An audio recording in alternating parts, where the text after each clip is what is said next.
اس حوالے سے جن خاندانوں میں الرجی ہے، جن ماں باپ میں یا نان کے داد کے خاندان میں الرجی کی ہسٹری ہے، ان خاندانوں میں جو بچے ہیں ان میں زیادہ تر پرابلمز جو آج کل کی او پی ڈی میں ہم لوگ فیس کر رہے ہیں، عام طور پہ ناک کا بند ہو جانا اور سینے میں کھڑ کی آواز، پھر ریشہ بلغم کا ہو جانا۔ دو چیزوں میں ہمیں سمجھنے کی ضرورت ہے، ایک ہوتی ہے الرجک ایلیمنٹس اور ایک ہے انفیکشیس۔ اب جو ان دونوں کی تصویر ہے وہ تقریباً ایک ہی طرح کی ہی آتی ہے، ٹھیک ہے، کہ اگر ہم دیکھتے ہیں کہ بچے سے چھاتی سے کھڑ کی آواز آ رہی ہے، فلو اور اس طرح کے سمٹمز آ رہے ہیں، اگر تو یہ سارے سمٹمز یعنی یہ جو علامات ہیں نزلہ زکام کے بخار کے ساتھ آ رہے ہیں تو وہ پھر انفیکشن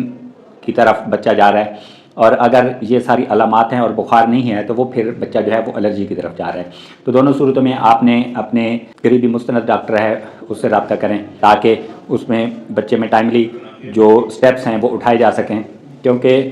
اگر انفیکشن ہے اور اس کو ہم ٹریٹ نہیں کریں گے تو وہ آگے جا کے نمونیا کی صورت میں یا بڑی چھاتی کی یا پھیپھڑے کی کسی بیماری کی صورت میں وہ اختیار کر جائے گی۔ جو انیشیل سٹیج کے اوپر ہم جس چیز کو کور کر سکتے تھے وہ پھر آگے کسی نہ کسی کمپلیکیشن کی صورت میں ہمارے سامنے پھر آ سکتی ہے۔ اسی طرح الرجی والے بچوں میں سب سے جو پہلی چیز ہے اس میں ہمیں جو ان سمٹمز سے بچوں کو بچانا چاہیے کہ جن سے وہ نان الرجک ہیں، جس طرح گرد، مٹی، دھول، اس طرح بعض بچے جو ہے جو کتا، بلی، کبوتر، ان کے جو پر ہیں، جو بال ہیں، ان سے الرجک ہوتے ہیں تو ہمیں ان پیٹس کو ریموو کرنا پڑے گا۔ اسی طرح اگر ہم ایک کمرے میں ڈسٹنگ کر رہے ہیں تو ہمیں بچے کو دوسرے کمرے میں شفٹ کریں، ڈسٹنگ یا صفائی کی وجہ سے جو گرد مٹی ہو رہی ہے اس کی وجہ سے اس کو ہم الرجی سے بچائیں۔ تو الرجی کا جو سب سے بہترین جو علاج ہے، جس بھی چیز سے کسی شخص کو یا بچے کو یا اس میں الرجک ایلیمنٹ آپ دیکھ رہے ہیں کہ یہ کام اگر ہوتا ہے تو اس کے بعد